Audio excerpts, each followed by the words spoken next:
Bonsoir tout le monde.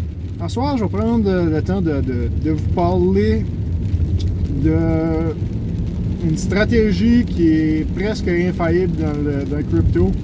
C'est si tu essaies de timer le market, dire je vais vendre tout de suite parce que ça va descendre plus. Dans une semaine, je vais pouvoir racheter à moins cher. Les chansons, ça ne marchera pas. Une stratégie qui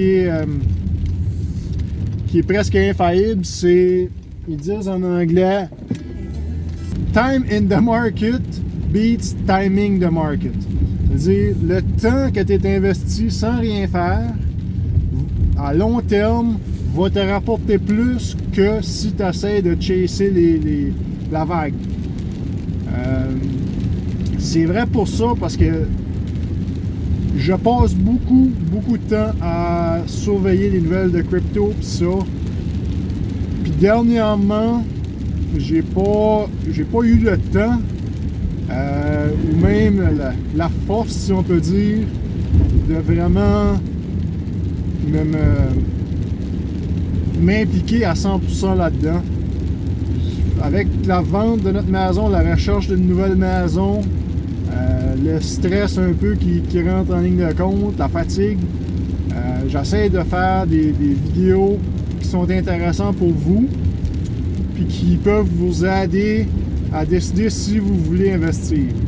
Le meilleur conseil que je peux vous donner, c'est quand on subit des moments comme présentement, dans les 2 semaines, de vous asseoir puis relaxer. Essayez de ne pas penser à les gains non réalisés ou à la perte non réalisée que vous avez dans vos wallets. Ça va vous aider beaucoup. Moi, j'ai appris ça, learn the hard way, comme on dit en mai l'année passée. On avait monté, moi j'avais commencé au mois de mars. Ça a monté, j'avais fait beaucoup de unrealized gains. Je shiftais mes cryptos de left and right, je chassais les pompes, je payais des frais énormes de transactions avant que je m'en aperçoive parce que souvent les maker puis taker fees sont pas divulgués dans ta transaction. Ils vont se garder un pourcentage, ils vont te donner moins quand tu vends puis ils vont prendre plus quand tu achètes. Donc c'est quelque chose à surveiller. Vous pouvez perdre beaucoup d'argent comme ça. J'en ai perdu. Ensuite de ça, donc oui c'est ça, si tu essaies de chasser la pompe, tu vas payer des fees pour rien, des chansons que tu vas descendre. J'ai perdu beaucoup d'argent en mai parce que je pensais qu'on crashait et qu'on allait être dans un bear market. Fait que j'ai paniqué et j'ai vendu à perte. Ce que j'aurais pas dû parce que quelques mois après, on a retourné au all-time high. J'aurais fait beaucoup d'argent à ce point-là. Mais écoute, il faut apprendre de nos erreurs. Si mon erreur peut vous aider à ne pas faire la vôtre, ma mission là-dedans va être accomplie. Comme que je dis aujourd'hui, 2 semaines passées, les marchés sont plates. Ça tombe bien parce que j'ai beaucoup d'occupations à la maison pour penser à autre chose. Ce qui fait que je néglige le contenu peut-être de mes vidéos. Je peux pas suivre autant les nouvelles comme je les suivais. Mais ça ne m'empêche pas de vous parler du mindset qu'il faut avoir dans les temps comme aujourd'hui. La dernière chose qu'il faut que vous faisiez tout de suite, c'est vendre. Parce que faut penser un petit peu au contraire du monde. Si que ça descend, il faut acheter, puis quand ça monte, il faut vendre. Je parlais ce midi avec un de mes collègues de travail, puis on parlait de REER. Il dit quand il a ouvert son REER, il voulait avoir un REER à haut risque. Puis il y avait un questionnaire qu'il fallait répondre quand tu disais que tu voulais tomber dans la classe haut risque. Puis dans le questionnaire, ça disait si vous investissez 20 000 $ aujourd'hui, puis demain, ça crash, puis ça vaut 5 000, c'est quoi que vous faites?